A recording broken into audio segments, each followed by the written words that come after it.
How to put blue light filter on iPhone in shortcuts. Hello everyone, I am Bishaka and welcome to our channel. Now let's get right into the tutorial. Firstly, go ahead and open the shortcuts application on your device. If you don't have the shortcuts application, then you can easily download the application from your app store, as this is the default application of iPhone.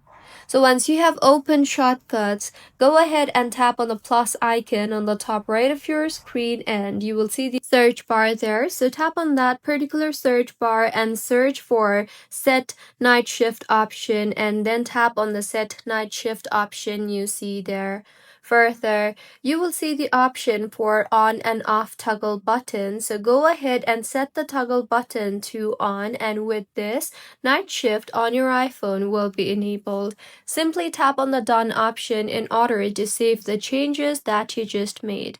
You can also go ahead and launch the settings application on your device and tap on the display and brightness option you see there, and then tap on the night shift option. Here, go ahead and toggle on the toggle button for scheduled, and then go ahead and set your schedule from and to the time that you want night shift on, and with this, blue light filter will be reduced. So this is how you can put blue light filter on iPhone on shortcuts and settings. If you find this tutorial helpful, please like the video and do comment if you have any queries. Also, do subscribe to our channel for more helpful tutorials like this. See you on the next one.